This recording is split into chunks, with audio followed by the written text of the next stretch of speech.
My man, welcome to episode 11, Muse Tale, with my man, Marcus Wright from Akron area, Kent area, Yes, and realtor. Welcome to the show, man. Appreciate you, man. Appreciate you having me. Yeah, you're welcome, man. So we knew each other in 2015. Yeah. You just graduated from Kent. Yeah, I graduated in 2014. 14. Kent, yeah. Okay, but then next year you came. You was when I graduated. I graduated 15. Yeah. So when I met you, I just graduated. So Okay. you were a year removed. Yeah. So you from Kent. Just tell us about your upbringing. Your family life and all that. Yeah. So pretty much, like you said, grew up in Kent. Kent is not a smaller town, but for those people that know Kent State, that's where I lived at.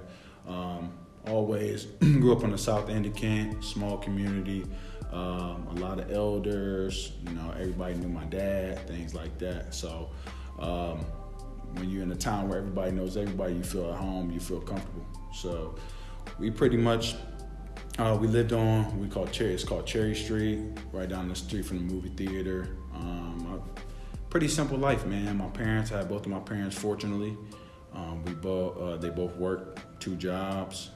My dad worked in the early mornings. He also worked at our school district. Okay. And he worked at the local Kent Parks and Rec. So he was always around. Everybody knew him. Everybody knew who he was. My mom, she worked factory jobs. Okay. Made real good money. And, she was always on second or third shift. So she was around, but, it was usually later on or the weekends I saw her.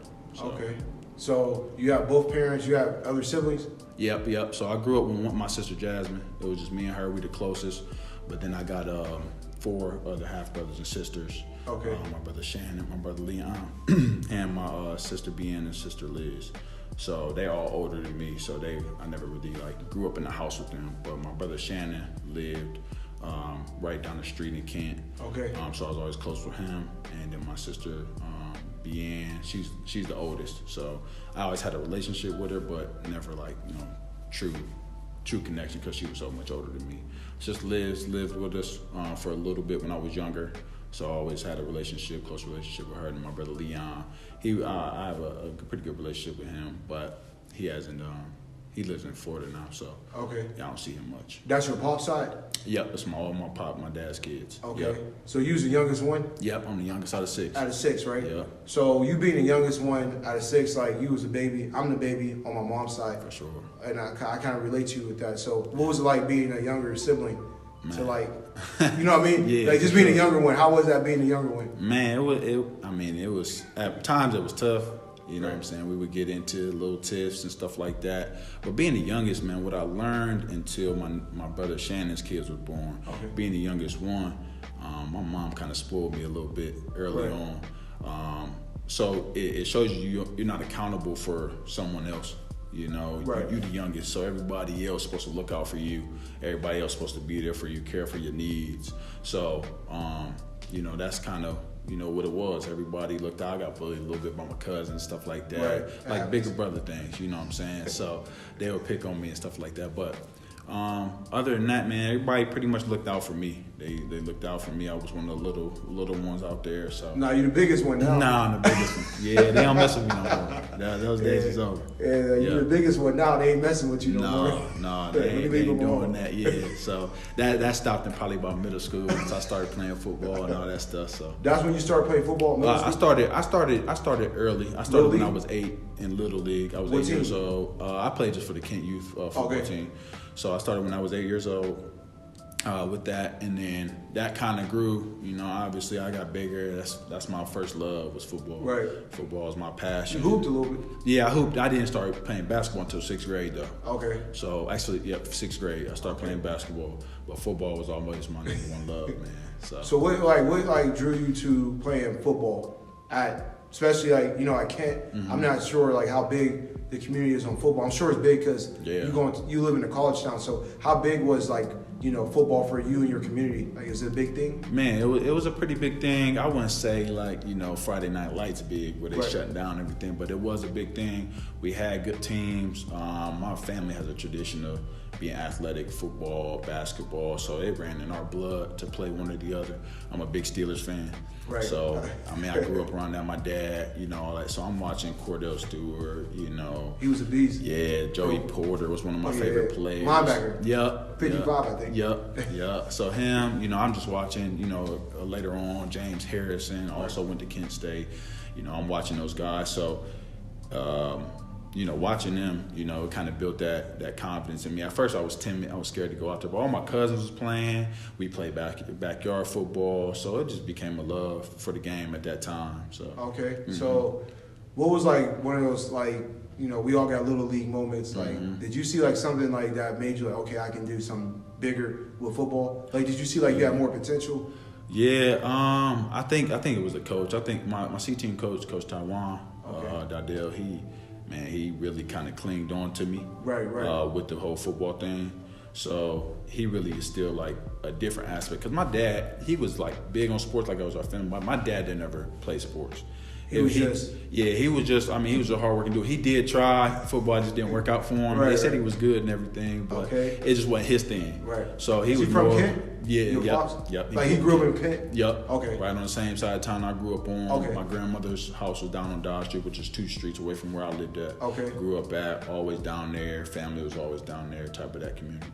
But my pops, he pretty much, he was a street dude. So he was out in the streets doing his thing, and then he went to the military, became a Marine. Okay. And he was about to go to Vietnam, didn't end up going. They ended up calling him back. It was towards the end. Okay. And then he ended up starting to work once he got back here, a couple of in-out jobs. And then he finally found his place with the Kent City schools and then also the Kent Rec, which he worked until he passed away. So, but so he wasn't big on sports, but he always said if you're gonna go out there and play, you're gonna give it your all. Hey, you're gonna be good. Yeah, you're gonna be good. We're gonna, what I'm saying. So, but Coach Taiwan kind of showed me because he loved football and came from that same background. He showed me, okay, you got this gift. Let's really start working on this. And it was him and eventually a couple other coaches, but he kind of started off because that was my first coach when I think he had just moved to Kent, to be honest. So yeah. So you had those good relationships with those people. Did you like have a moment like where they taught you a lesson, or like where you like, okay, I was down today, but Coach Taiwan, said these words. You have something like you have that moment with him. I don't think it was a moment with him. He used to always take me to the side, talk to me and stuff like that. But I think it was just how I played, man. It was just like. It was a freedom to it. You know what I'm saying? When I was out there, and I was young, so I didn't know how I was supposed to feel, what I was supposed to do. But they put me at running back, so I played tailback, which back then was a high glory position. You had the Terrell Davises, you had the Emmitt Smiths back then. So when I was growing up, that was a highlighted position. So they put me at tailback, and man, I did my thing out there, man, just free, just running, scoring touchdowns. So then I knew, people was going to start cheering you on. And then at that time I knew, okay, this may be something that you can that I can take and further my career with. So you finish Little League, you go into middle school, and middle school is like where we starting to like reach that maturity stage in life. Yeah. Like when you was in middle school, did you just start playing basketball then? Yep. Or did it happen? How did that happen? Yeah, so pretty much with the basketball, I started in 6th grade, and it was the last year of kind of like the rec league. So I ended up joining the rec league, played Blue Squad. So I ended up playing against people like Cam. Right. So our boy Cam. Shout out. Yeah, shout out to my boy Cam. He sprouted out. Yeah, he wasn't that big at that. He wasn't 16 at that time. Yeah. But it was him. I was playing against my boy De Niro, my boy Latimer. They was on different teams. My boy Jordan was on Cam's team. My cousin Jordan. So it was a lot of people I knew, but they was on different teams. So it made it fun. So that started that. It's like the YMCA kind of. Yeah, it was just a little rec league. Okay. Yep, and you play inter squad. Everybody pretty much was from Kent. Okay. They divvied up the squads. You had different colors. Everybody yellow, blue, red, green, whatever. But it was just still structured, though. Yeah, it was still structured. Yep, you had in our high school, like the high school players would come help ref the games. Right. And it was timed and everything. You had a bracket, playoffs, things like that. Right. So they was keeping score with that. But that's kind of how it started with the love of basketball. And for me, Cam was a big inspiration into that, because we used to talk about, once we got a little bit older, 7th, 8th grade, we started talking more about, plays and all that stuff. So we really dove into, and that's how I knew he was going to be a coach early on. We kind of dove into that whole, just the not just playing, it was the things behind it. X and O's. Yeah, the X's and O's, yeah. Building a relationship, building a foundation. And for sure. So, yeah, I met him like around 8th grade, 8th, 7th grade. And, me and him was we always had a good vibration. Every time we met, we just shook hands and, I say something positive to him, he say something. It was just a mutual respect. Yeah, and I commend him for that, both of us, because I'm from Youngstown, he's from Kent. Or I'm actually from Poland, but I'm from both spots, but similar situations, you know what I mean? Yeah, being from a football town, or college town, living out, in the suburbs or whatever, but he's a good guy, so met him around 7th, 8th grade, and then we've been friends, through then, all that, just mutual respect, so. Yeah. His dad was a great leader too. Yeah. Did he have an influence over you? Yeah, most definitely. It was, Coach Black was one of those people, him and then Cam's mom, they always treated me like I was one of their own. So it was just like, I would go over to stay the night. He actually coached us in 7th grade before he ended up taking the head coaching job at Roosevelt. So we ended up getting him, and then our coach, Mr. Shaw, we ended up getting them our 7th grade. So, we just competed. It was before we went into the PTC League. So we were playing Hudson, Barberton, Stowe, bigger schools in our area. Right. So we were competing with them, and it was always good competition. But he really kind of, was a core group that most of us ended up playing varsity ball for Coach Black. But he always let us come over, stay the night, watching film with us, just stuff at a young age that really developed us, not just, going into college playing, I look back on some of those things, watching film, things like that. It prepared me for those college moments. And building a relationship with your teammates, I think, sports teach you like how to build a relationship and learn how to deal with different people each day. It actually taught me a lot of that. And like now looking back, I'm sure it taught you the same thing. Like, okay, I know Cam mad today. This dude mad. Are you mad? I can't be like, all right, I'll leave you alone today. Yeah. You know what I mean? You kind of pick up those signs then. You start to learn people. You know what I'm saying? You start to understand. And that's why I always tell people sports are a big microcosm of life, because you learn to deal with people on their good and their bad days. You got to figure out, no matter what your background, race, religion, whatever it is, you got to figure out how to work with these people for a common goal. And, you don't know that until sports are over. You don't know what it is. You just think you're out there playing the game. Even adversity. Football was one of them things that, one play you do terrible. 6 seconds later, you on the next play, and you got to get ready for the next play. So it kind of correlates to life. Like, okay, I get knocked down, I got to get right back up because tomorrow coming, or that next thing is coming. Right. So you go to college after high school, and you playing football, playing basketball, playing all those big sports.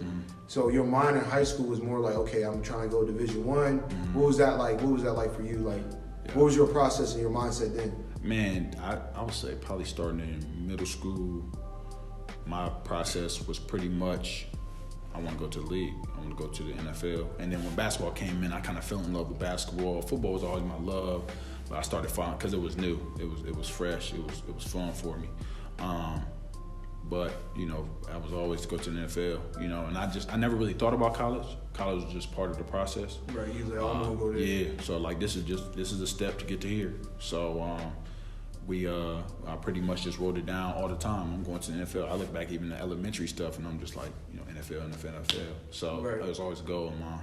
Yeah. So like that was one of your goals in life, and at that young age, what were some people that influenced you, or like that were your muse growing up, like in the Kent area, or it could be professional too, but did you have muses around the community? From the generation before. Yeah, the generation before. It was there was my older cousins. And there was a couple of dudes I know, I'm around a lot now. My cousin John, he was big, wide receiver.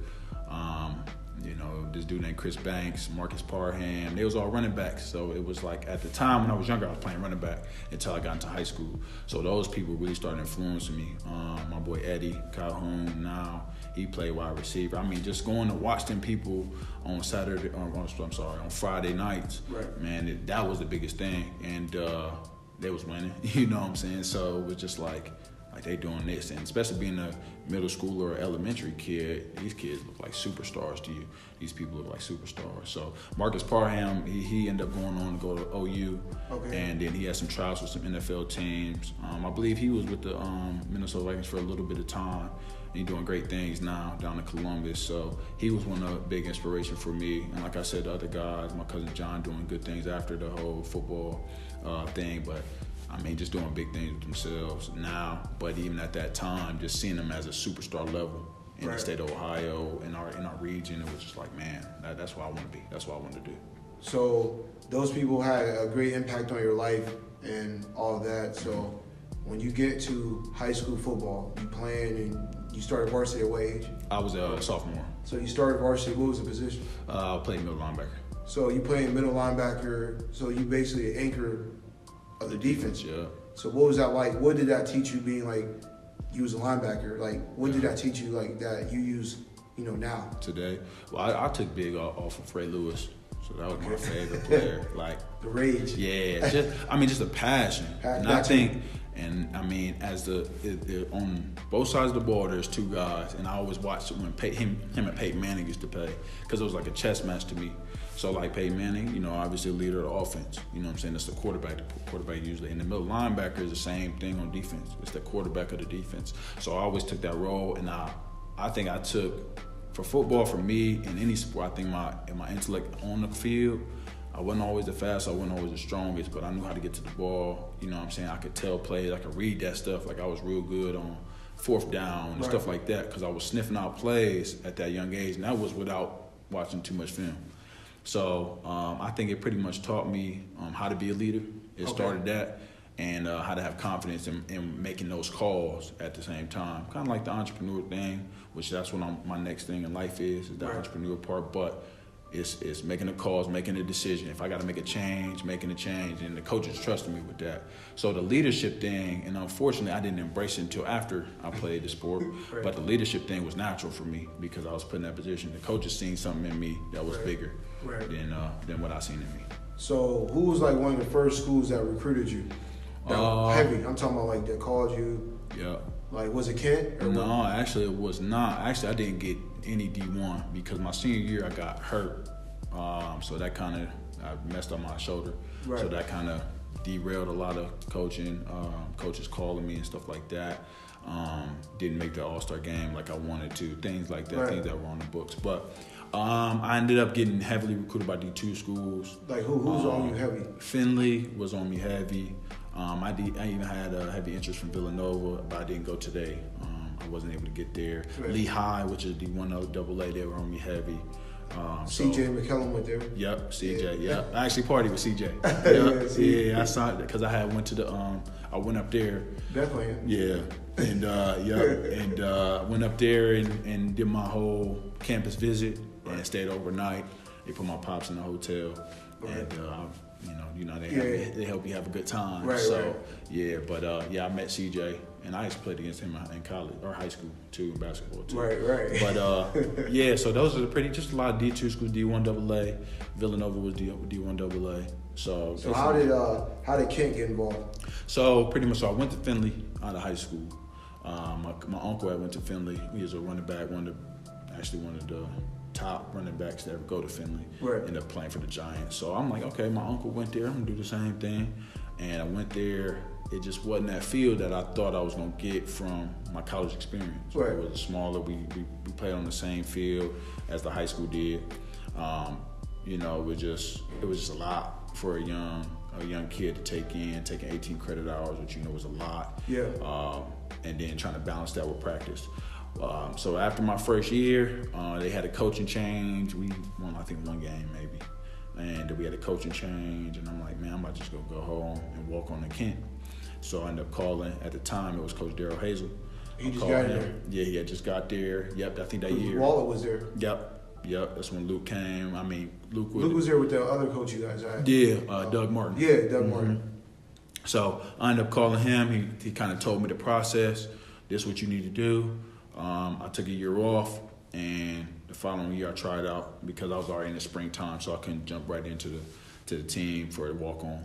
So the following year, 2011, I believe it was, I ended up doing the walk-on tryouts, and that's how we.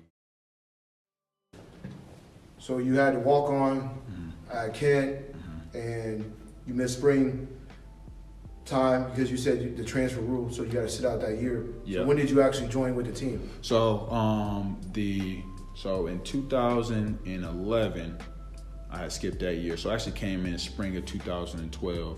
I tried out. Fortunately enough, I had my favorite number 24 on. So I'm like, man, it's gonna be a good day. Kobe. No. Yeah, Kobe. Yeah. I was Kobe before Kobe got to 24. Right. But I ended up trying out. I made the team. They basically said that, you gotta keep your grades up. You basically, as a walk-on, unlike, when you get a scholarship, you on thin ice. So you can't mess up. Yeah, basically, you can't mess up at all. You can't be like trying to get in trouble or whatever. None of that. So they were not seen plenty of kids get kicked out and kicked off the team. Just because of that? Yeah, just because just messing up or not keeping your grades up, because you pretty much got checked on every semester. Was they on your heart?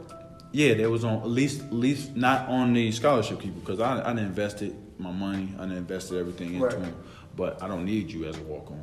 I didn't recruit you. I don't need you. So, walked on, man, made the team. First year, that's when we went to the MAC championship.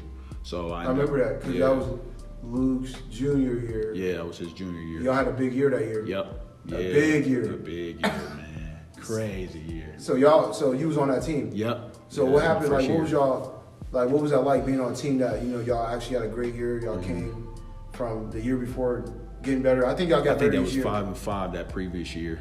And then y'all won more. That junior year was big. Yeah, I remember Luke had a lot of picks. Yeah, he was high. Yeah, he was. Yeah, I mean everybody was going crazy, man. But Nix was on the team too. Yep, Nix. Dre Archer was on the team. I remember him. Yeah, he Ran like a 4.26. Oh yeah. He was like the receiver. Yep. Yeah. Receiver, running back. Yeah, I remember him.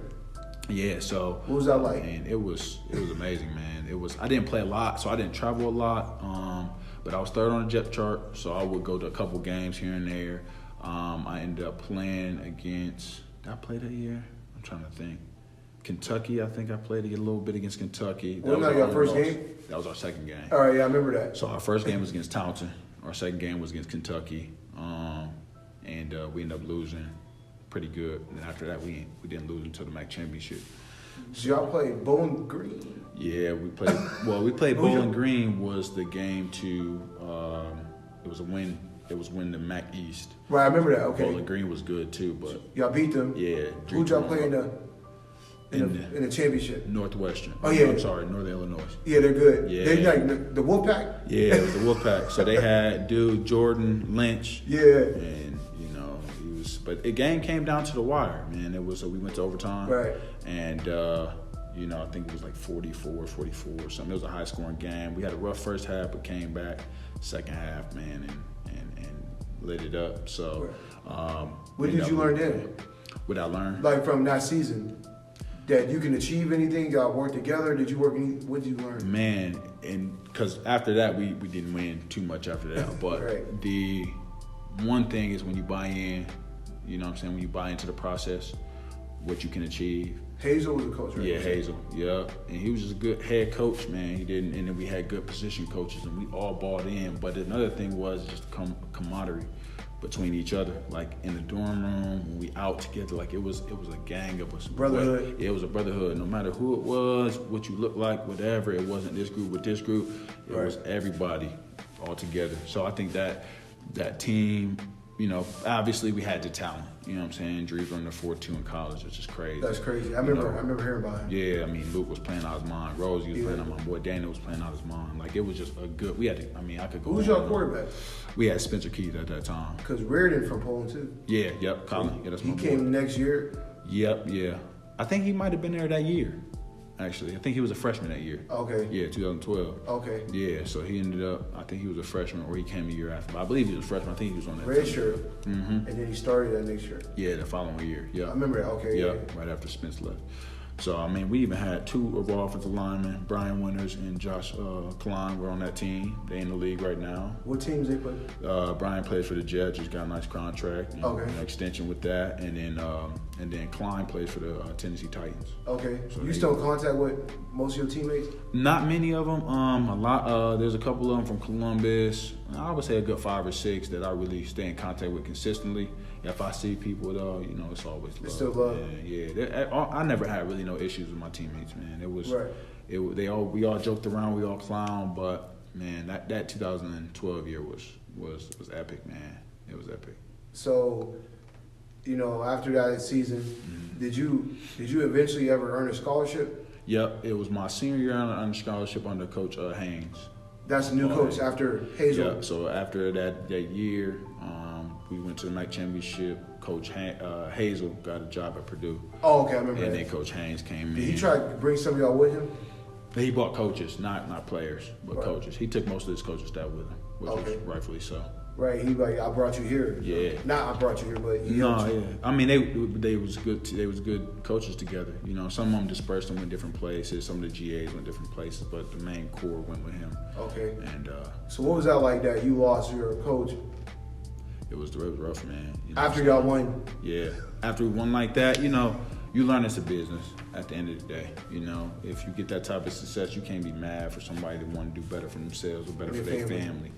So, but at the time, you look at it like, it's like betrayal. Like, man, we just got something going here. Why you leaving? We're looking for next year. Dree was coming back. Rose was coming back. Luke was coming back. It was just a good, solid core. That was the senior year, right? Yeah, that was their senior year. Yup. Dang. Yeah, so we expected, during the season, we expected, okay, man, this is good momentum. We can go to the next level. Let's take it to the next level, but it kind of got crushed. You know what I'm saying? Losing that. But like I said, it's a business. You learn that real quick. So you learned that at that age where it was business. What was like college like being an athlete at Kent State? It was Did you stay on campus? No, I didn't. I stayed off campus. So. Yeah, I stayed at home with my parents. Okay. And it was crazy though. I got the experience that you would think probably not like the O State or something like that because you're on that celebrity status, but it was still, especially that 2012 year. We go in the restaurants, people knew who you was. You go into the bar, people knew who you are. You know what I'm saying? So it's tough balance though, man. It's a tough balance between school and sports, going to 6 a.m., then going to class, then going to workouts later on. Right. You learn how to balance your time. And if you don't succeed. Either something gonna suffer. It's always either you partying and you playing football, or you going to school, you playing football. You can do a little bit of partying there. Right. I didn't do it a lot, but being a walk-on, I had to focus on school and I had to focus on football. And getting a scholarship. And getting a scholarship eventually. So you got that scholarship your senior year with Coach. What was the coach? Haynes, Paul Haynes. Paul Haynes. Yep. What was he like when he gave you that scholarship? What was that day like for you? Because that was a big achievement. Yeah. Because I had a lot of anticipation going into my redshirt junior year with Coach Haynes, Coach Hazel. Right. So I was expecting my redshirt junior year to be my scholarship year. Right. But when everything shifted, I had to reprove myself again to Coach Haynes. What was that like? It was nothing different. Because it was just only a year removed from me having to prove myself to Coach Hazel. So it wasn't like a big change for me. It's one of them things like, I've been always kind of gifted in some things and kind of had some natural ability in some things, but I have a feeling to prove myself. Like my dad for me it was like, I wouldn't say never good enough, but he always expected more. Right. You got a C, I need a B. You got a B, I need an A. Right. So it was like my whole life been like that. I've always been trying to have to prove myself either to me, and it's been internalized. So I got to prove a lot to myself now. Okay. So you get the scholarship your senior year. What was that like? What was you feeling like? Man, I felt like on top of the world, man, because the odds it was the odds of being a walk-on. That's the first odds, and then ever getting a scholarship, especially after a coaching change. It's like, man, I felt on top of the world because I knew that this was achievable. It was only a dream to play Division I football, no matter if I had a scholarship or not. But adding that scholarship into it, just made it better. Made it way better. So what was your study like in college? It was good, man. I ended up following. I wanted to be an architect, but I was a year removed from the program when I came to Kent State. I didn't have the right credit, so I ended up going to construction management. That's how we ended up meeting, because that's how I ended up going to Simon Roofing. Yeah. So you worked down here? Yeah. Yep. That was because the office up in like Cleveland area wasn't hiring. They were in Macedonia, but they weren't hiring at the time. Don't they have one in Akron? It's in Macedonia. Oh, so, Macedonia. Yep. So it's like right outside of Akron. Okay. Yep. But so I ended up going there, and I mean, the construction management, I loved it because I grew up. My brother owned a little remodeling company all his life, and so I always used to work with him throughout college. So I loved the connection between what I was learning in school and then going to work for him. Right. So it came hand in hand. It was a very hands-on program. So you graduate, you're done playing football, you know, you're on the next phase of life. What was your mind thinking like when okay, I'm done with school? Man, it was tough, man, because like the whole Simon Roofing was pretty much that following summer. Right. After I got done. I had the opportunity. I had a really good pro day, ran a 4.6, you know, weighed in well, did pretty good on the bench press, things like that. But I didn't play a lot in college. So they had me on there like as a mandatory free agent. So you went into you entered in the NFL draft? Yeah. Okay. I entered into the draft. I didn't have an age or anything, which probably kind of hurt me. I just didn't know the process.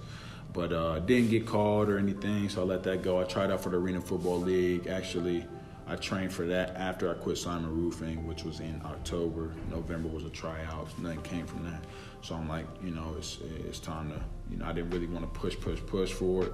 I could have, but, you know, I'm like, I can do some different things. So I ended up working with my dad at the local rec center that he always worked at. And then actually I met one of my friend's mothers. I seen her downtown Kent, and she said, Allstate is hiring. I think you would be a good fit for us. So I applied there, and I'm still there today. So okay, yeah. So when you quit Simon Roofing, I met you that day. I was like, I can't go up this. Yeah. I can't go up this roof. Right. I can't. I mean, I could do it. Yeah. I just that's not what my gift is. Exactly. I kind of told you a little bit, like, dog. I'm like, We used to always talk about that. Yeah. I was like, hey, bro, I don't know if I'm gonna make it this long. Yeah. But I make it through this day. Right. You know what I'm saying? Like, but my dreams was bigger than that, and I think I felt like you had similar dreams like I did. 100%. You know what I'm saying? I felt that. That's why, like, man, look, we gonna link up later in life. I don't know when, but we always kept in contact. Yeah. Through those couple years, because that was 2015. Yep. So when that day I met you, that next couple of days, like I had like, I was like, I can't do this, dog. Most definitely. I can't. It's just like not my calling. Yeah. But I had to respect. I respected that job Most and those definitely. people a lot more. For sure. After that, and sure. what did you learn from them? That you. How long did you work for them? 6 months. So 6 months. What did you learn from them? Man, it was Getting on roofs and all that. Like, what did you learn? the process of that, man. It was just, you know, how to gut it out for real. For real. I mean, you up there. I mean, for me, I was driving. It was crazy how my schedule was. My wife today, she's like, I was so worried about you. But I would, Monday through Saturday, Sundays, I would have off unless it rained or something where we couldn't work. But I would drive here 45 minutes from Kent. I would work 12-hour, 14-hour days, drive 45 minutes back. On Thursday, Friday, Saturday, I worked at a bar at night. So I wouldn't get home till like 7, 8 o'clock, get like 2 hours of sleep, and then go work at the bar till 3 in the morning, get an hour or 2 of sleep, get up at 5, drive back down here. And I had to get to the point to where it was just, my eyes always red and stuff like that. But it taught me how to grind, man. It just taught me how to grind, and the respect I got for roofers, man, just seeing them up there, that heat, you know what I'm saying? Even like when it was cold. So obviously when you get elevation, it get whatever the temperature is, it get hotter, or vice versa. It gets even colder the higher you're up. So whatever it was on the ground, it was either way hotter or way colder. But did you work more on the roofs, or did you work more on ground level? I was always on the roof. Always on the roof. Always on the roof, man. Yeah. So how'd you get over the fear of just going up those ladders? I think it was I don't know. You don't ever get rid of it, though. No, you really don't. It's just like more of a, like, keep your eyes up. Or if you're coming down, keep your eyes up. Did you ever see anyone almost? I seen a dude fall through a roof, actually. One of my good buddies. He fell through. He was carrying a metal sheet because we were putting down a metal sheet roof. It had rusted underneath. We had tore it up, metal sheet roof. And he had carried the sheet, but there was a hole in front of him. Right. Luckily, he had his lanyard on. and he was The holding yellow it up. lanyard. Yeah, yellow lanyard. Yep. And he had stepped to and boom, right through the hole, man. But it caught him. You know what I'm saying? But we were probably about a good 20 feet up. I wouldn't say he wouldn't have fell off the roof, but he fell to the next floor underneath it. So thank God it was just that. Yeah. So, but it caught him before, like it was working and everything. So, which was kind of nerve-wracking. But I never seen anybody fall off a ladder or anything like that. I never witnessed that, thank God. So, right. Yeah. So do you see a lot? You saw a lot of people come and go though. Yeah, a lot of turnover. A lot of turnover. It was just mainly the people that were the managers, the project managers, stuff like that. Those people stayed around, and a couple people that didn't really have too many other options. It was people that either came out of jail and they couldn't get any other job or things like that. Excuse me. So, I mean, they paid $17 an hour, which, you know, as a young man, I mean, you ain't got nothing, which just seems like a lot of money. But once you start doing that work, it's like you ain't getting paid enough. You need double or triple. Yeah, something like that. At least triple, you know. So you went back home after, you know, that job, Yeah. and you went to the rec center. Yeah. You was working with your pops. Yeah. And what was that like working with your pops at one phase of your life? Like, how was that like? Did you get to see a different side of your dad? Yeah, I think it was the greatest part of my life. What'd you learn from pops? Well, me and my dad's strong-willed, just strong. Right. Like, you do what I say or nothing else. You know what I'm saying? Yeah. So he that guy. But my dad was loving too. He got that like a balance too, but he was a great father, you know what I'm saying? So, but at that time we really sat down and talked as men. We would butt heads sometime in conversation, but it became more of a friendship than it became son to daughter, son to dad. Yeah, son to father and son relationship, because I was a man. Right. And he understood that he was a man. So I really started opening his eyes up to things more. It became a mutual loving relationship. We would sit down and talk about his life, how he grew up. We talk about like Martin Luther King, Malcolm X, stuff like that. Our family background as a man, come in with questions. And that was around the time I started reading. So my very first book I read was Nick Saban's The Making of a Coach, right. which is an excellent book. Anybody that... Is that with him like on the field, that cover? Yep. Yeah, all right. I know it. I never read it, but I know it's a it heck of a book if you can read that. And Nick Saban's story, kind of how his dad was on him, my dad was on me. Okay. Just real tough. You know, early on I think his dad was way tougher, and that's why everybody get that sense of Nick Saban, you know, because it started at a young age. But at that time, it was pretty much just... like I said, father-son relationship, I wouldn't say got thrown out the window, but it really became a mutual loving relationship, full of advice, full of wisdom. And I learned more in that year. Y'all worked together for 1 year? Yeah. So we worked together for 6 months from there. It was funny because I worked with him at the Kent Parks and Rec before I went to Simon Roofing. So that was like my intermediate job. But we worked together. It was three months because I ended up going to All-State in February. Gotcha. So I started in November at the Kent Parks and Rec, and then in February I left there and went to where you at now? All-State. But those 3 months probably, you know. What did you learn the most? Like one thing you can look back and be like, all right, that's what my dad taught me that I still do to this day. Man, I think integrity, man. Okay. It's just, my dad the type of person that if you gonna tell him you're gonna do something, or he gonna tell you he gonna do it. Right. Like, I've never met another person that lived up to their word like my dad. You know what I'm saying? So his word was his bond. It was more than that. It but was, something like that. Yeah. It was hard to describe, to be honest. How he treated people, how he welcomed people, but he was honest at the same time, and he'd tell you whatever he felt on his heart. So I would say honesty, integrity was the two biggest things. Okay. Yeah.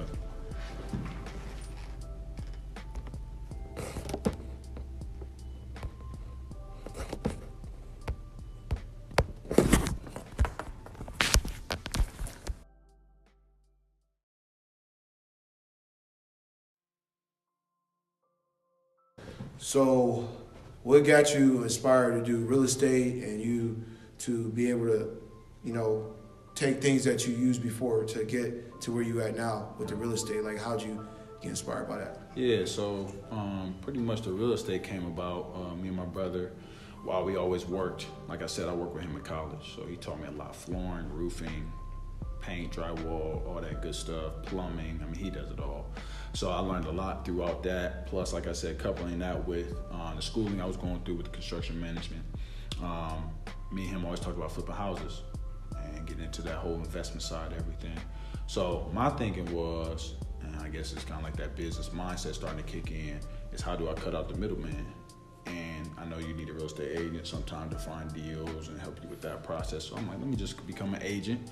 That way he has the knowledge of the whole construction side. I will have the knowledge of the whole selling side, buying and finding these properties. I remember you hit me up. You asked me about how'd you like make that jump. I think you said something.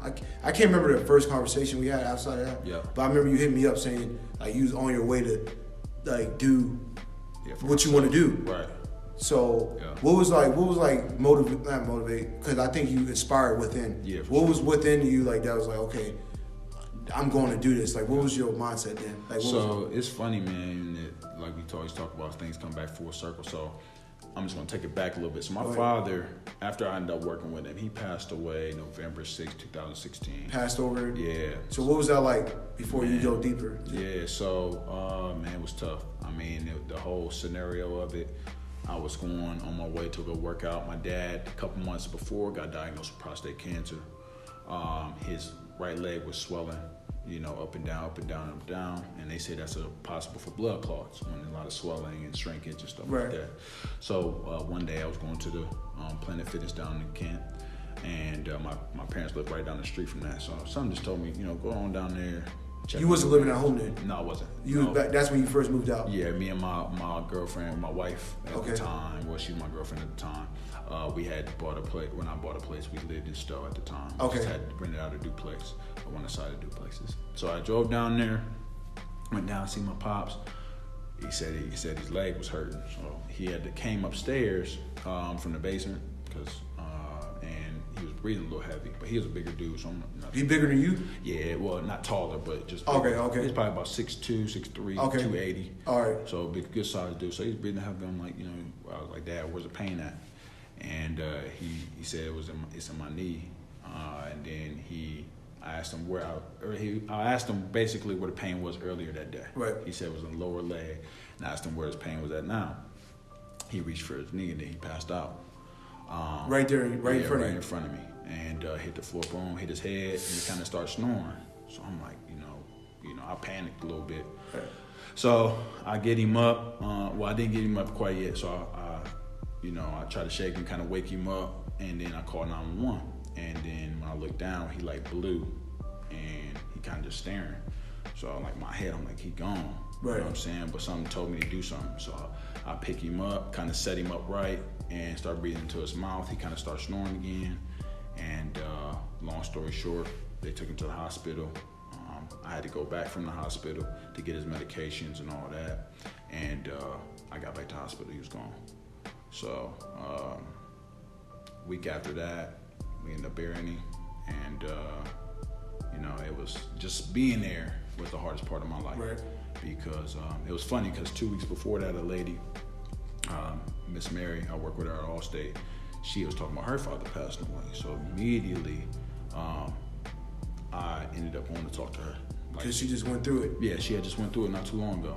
And I immediately went to go talk to her. And I'm just bawling, man, in front of this lady. I knew her for about a year, but not deep relationship. I'm just bawling, and I'm just trying to find answers. And she just kept telling me, you're going to keep seeing with the image that you see, but eventually those images will get better. Right. And they did. They got better. So did you think about, like, when he passed over, did you think about, like, what's the good things he left with me? Is that what your focus went on? At the time, no. I think the biggest thing was my mom. Because, like I said, my dad was so, y'all gonna do it by my rules, blah, blah, blah. So my mom kind of had that reliance on my dad. She was always worked. She always worked. Had her independence when it came to work. But life, it was always my dad. Because he set that umbrella. He protected his family. Right. So my biggest thing was my mom. Like what my mom gonna do now? She ain't got nobody else. Her family from Alabama. So her brothers live in Alabama. Did they come up there? Yeah, her run brother, my Uncle Mike, he lives in Alabama. He came up in town. But pretty much I just clung to my mom at the time. At the time I just felt, it's just so funny how you kind of, in times of distress like that, you can become a little kid again. And it was just like, I just wanted to be under my mom. And, I clung to my wife like that too. Yeah, I was in a protective state, trying Right. to protect my mom, but also like in a little kid, like fetal Right. type of position too, just Did your relationship get stronger between then, you and your mom? yeah, a That lot is stronger. still strong now? Yeah, it's way stronger because at that time, I left my wife and at the time girlfriend. Like I left the house for a couple of days and I just stayed with my mom. I just slept with my mom, made sure she was good. But it's way stronger now because she knows she can rely on me. She still got somebody that she can rely on. Right. So it built our relationship up, and she has gained power of herself because I always tell mom, like, if you here, she's 57 right now. So I say, if you're here for until you're 100 years old, what you gonna do with your life? If you're able-bodied and you can live until you're 100 years old, what you gonna do with your life? So that's the conversations we have. And she's trying to start her own cleaning business and stuff like that. So I'm gonna help her do that. All right. Yeah, so, I like that. she's always been good with her hands, good with like restoration. Right. So, yeah, it's just the mindset had to change, and she has to focus on her now. And I'm just trying to get in a position where I can make her life stress free. She ain't got to worry about money. She ain't got to worry about where I'm gonna live at, what kind of car I'm gonna drive, stuff like that. Right. So we building that thing together. All right. Okay. That's like, kind of like how my dad didn't pass over, Yeah. but me and my mom's relationship starting to get better now too. Yeah. Like at this stage, it's weird. I'm like, how? All right. We was closer when he was younger. Then I go to school. You know what I'm saying? Like you get a girlfriend. You know, time is being spent elsewhere. Right. So you dealt with probably similar things. Yeah. And then you always come back to your mom or, you know what I'm saying, your family. Always come back home, man. And so that helped you with what? With the real estate? You said that your dad passed and helped you with the real estate. What did that help? Yeah, so getting started. So he ended up leaving some money. He had life insurance and everything. So he left me, my sisters, my brothers money, and I used that to get my real estate license. It was $1,700. I paid it cash, and that's how I got the chance to start the real estate. I was like, okay, it's that time now. What do I want to do with it? Because Allstate was an option, but I'm like, okay, I do want to start this investment. I really started kind of, like I said, at that point with my dad, when I worked at the rec with him, when I started reading, I started diving into more business, leadership, real estate books. So it was just like, okay, it's time to do this. I got the money, let's do this. So I ended up buying those courses and taking my courses. So when that event happened with your pops, you evolved. Oh yeah, big time. And that's like either like with something tragic or something enlightenment, you evolve. Yeah. And you did. So it was like, okay, now I gotta really get on this dream. Yeah. I gotta attack it now. So yeah. What was like the thing you learned from the courses? Did you go to a class? Was it online or was it? Yep, I did it in class, and then sometimes just because of my scheduling, I did it online too as well. And I do want to touch on that point you said with the like when you lose something or something happens. I live by two quotes now, man, and I'll never forget them because they always came up after my dad passed in a short time. But the first one is your crisis becomes your calling. Yep.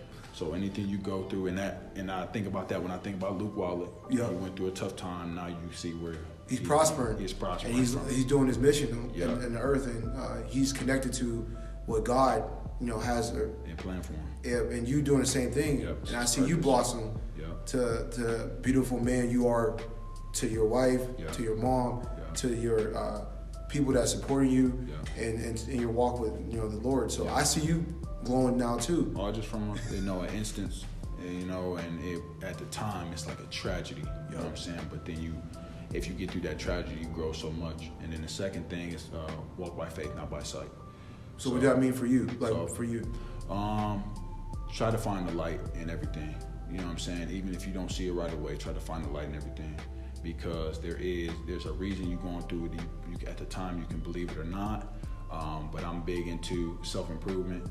And if I can find that silver lining in there, later on I can see, okay, this is what God was preparing me for. The beauty is always beauty in the journey. For sure. Because you just don't know what that lesson you learned earlier could teach 3, 4, 5, 6 years later. 100%. And that just shows you who you can work with, who you can't work with. Mm-hmm. Football, you learned that probably. For sure. I can't work with this. I can work with him. Yep. You know what I mean? You learn that, and then it comes later, when you do business deals, you kind of know people's, mind. Okay, I know he's gonna be you just know who you start to feel people out. You feel it out, and you understand nature, the human nature. So, what is some things that you want to accomplish that you could share, going forward? And what was your first sale like when you? Let's go back. What was your first sale like when you took the real estate? Yep. So pretty much when I learned in the real estate part of it was just networking, communicating, and having like a mentor, because our teachers, they've been doing this for a long time. Years. Years. Yep. So my first sale, man, it was my boy Josh Klein, or not? I'm sorry, not Josh Klein, Kent Cleveland. Okay. Boy, he lives in Hudson now, which is real close to me. He hit me up. So I learned a lot through that process. The first thing with him was he already had a realtor prior. The realtor wasn't communicating with him. Right. Like kind of what we talked about earlier. Yes. He wasn't communicating with him. He wasn't getting back to him. He really wanted to see the houses. So that number one, it taught me, okay, communication is key. Speed is key. So those are two things I live by in the real estate business: speed and communication. Constant. Consistent speed. And now I've been setting up a follow-up routine. So depending on what kind of leads come in, who I'm talking to, and even after I sell you a property, a lot of agents talk about the importance of follow-up after the sale. So it's not always about the sale. It's about It's about relationship. Yeah. Because they refer you to their friends and family. Like, oh man, Big Mark that was my dude. He looked out. Yeah. So that first sale with your friend, that taught you. Yeah. The speed and communication was key. Those are two things, and just being readily available and just being honest. Because if I couldn't make a showing, or if I couldn't schedule it a day, if you be honest with the person and be upfront, you can do that. And just trying to be there through every step of the way, especially early on, going through the inspections, trying to get the knowledge of appraisals, asking questions, because it was my first deal. So I asked a lot of questions to the lenders, and I asked a lot of questions to the home inspector when he came in, just learning the process. What should I look for when I go into a home with a client? Make sure you look at the basement walls, make sure there's no water down there, make sure you look up at the ceilings, make sure there's no wet spots, make sure you check the roof. So just basically check the house. Yeah, check the house. And that adds value. I'm not just going into a house anymore saying, okay, go ahead and look at it. When I go through a house, I'm walking through with you. If you have any questions for me, I can answer them. And you already walked in before they even got there. Yep. So okay, don't go this way, or you know what I mean? Am I right? Yeah, exactly. Right. Yeah. This gonna cost you a lot of money. This won't. This ain't a big deal. This is things like that, because I took the time with my home inspectors to ask those questions. So and that came back full circle once again to the construction I was doing in college. Knowing what I'm looking at, how to repair things, how much it's gonna cost to repair things like that. So you already had that mindset, like, okay, I know this is gonna cost $1,000, $3,000, $5,000, exactly, $100, whatever. Mm-hmm. You kind of knew that by just being involved with your brothers and your construction business. Yep. So what's some goals that you have that you want to accomplish going forward with the real estate or anything in life? Like, I know you do motivation speaking too. Yeah. So what is something you trying to do? So real estate side, this year I want to sell 40 sides. So sides are buyer, seller, or both. Count as two. So I did 10 last year. I want to do 40 this year. My long-term goal is to become a broker, own my own brokerage. Start to get kids, that look like us, kind of acclimated to real estate side. I didn't know anything about real estate.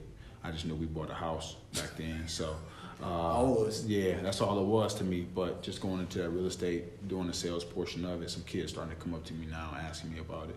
So I think that's powerful, and be able to be a vehicle for people. So I'm learning as much as I can right now. But I want to become a broker one day and build my own agency up. That's one for the real estate sales portion, and I also want to get into investing, multifamily units, hopefully like apartments, condos, apartments, townhouses. Yeah, exactly. So I want to start off with duplexes, quadplexes, triplexes, things like that, and then move into small apartments, and then hopefully one day get me maybe some commercial strip malls or large apartment buildings. And then on the mentoring, I do run a mentoring program. It's called the football camp. Yep. Go ahead, talk about that. Yeah, so it's called the Academy of Life and Learning. It is a mentor program. We started off with the football camp, so we do a free camp for a lot of kids around the Kent area, even other cities around there. It's completely free. We've been doing this. Will be our 4th year now, and we've grown into more of the mentorship piece. So we're actually hitting a lot of the mentorship piece this year. But our camps, we have speakers come. We provide food, snacks, obviously the water and all that stuff. We hold at the Kent State Field House. And last year we had I think it was 110 kids. Okay, so what was last year? I remember you told me the year before you had less. We had 76 the year before. Yeah, I remember. And then the first year we had 36. So each year it added more. It went up. In the first 2 years it was just football. Now we added cheer to the program. So we're hoping for a good turnout this year. I'm starting to network with more Pee Wee coaches, middle school coaches, things like that. So just going back to the community, though, you want to build the community of Kent up. Yep. And do you still go back to the football teams? Or? Yeah. So I go back to the football teams. I've helped out with the football teams. Just recently we talked to the girls basketball team. So just kind of rev them up and supporting that. I do want to be more interactive with the teams and being at their games, things like that. I've talked to the Pee Wee teams. I've talked to Leadership Council of the Suburban League District. Actually, the athletic director at Kent, Mark Path, and asked me to come speak to them. So I spoke to Copley, Barberton, Stowe. All the suburbs of Akron. Suburbs of them. Yeah, so it's the Suburban League. Okay. Actually, I don't think Stowe's in there, but Revere, Highland, those teams. Okay. So with that league, I got the honor to do that. So that was nice. That was real cool.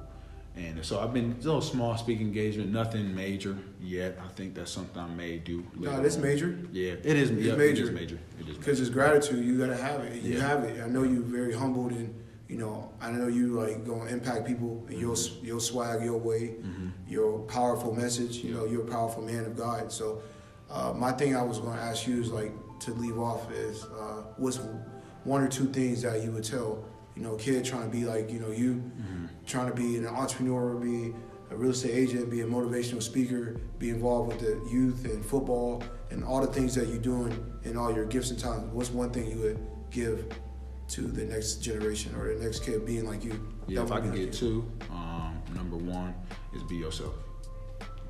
Trying to be like somebody. You can find a mentor, whatever path you're going. But being yourself will separate you between, yourself and the next man. Right. That you only can be yourself, and I think we live in the age of the social media and everything. Okay. So we try to emulate and be like somebody else that we're not. And when you start to go, and I think that's the greatest thing for myself these last few years, when you come in tune to who you are and your capabilities and your strengths and live in your strengths, I think you'll go much farther. And then number two, just try as many things as you can in life. Network, meet as many people as you can, travel, see the world, join these organizations. Just do as much as you can. I think that's one of my regrets growing up. I didn't join enough organizations. I didn't talk to enough people in college because those people let down the line. Those become your connections. Those become help you. Yep, they help you. They help you grow. They help you. They come up with opportunities. I always talk about the story with Mark Zuckerberg, and he gave a whole bunch of people opportunity to join him in the Facebook thing, and there was a couple people that did, and that was just a college. I was listening to a thing about him. He was talking about it was just a college thing. We wanted to connect on campus as a college, and that's how Facebook was created. And that thing is one of the billion-dollar companies now, and that was trillion. We'll be trillion. And that just came from the people that came along with him and trusted him and knew him, and right. Being alongside him with it. So I would say pretty much just networking, getting yourself out there, and just be your unique self. Okay, man. I want to tell you thank you for coming. Thank you for stopping by. Yes, sir. And how can people reach out to you? You follow me on Facebook, MWright54. On Facebook, on Instagram as well. I'm on Instagram. Also, if you want to follow up with the mentoring programs, allforeverything.org, you can follow us up on there. We got our camps, our new events, donations. If you feel like it's a nonprofit, we are 501c3, so we are a nonprofit. So if you want to follow up with that and keep in touch, most definitely, man. Thank you, man. Appreciate it. Appreciate you, my it's brother. An honor. Yes, sir.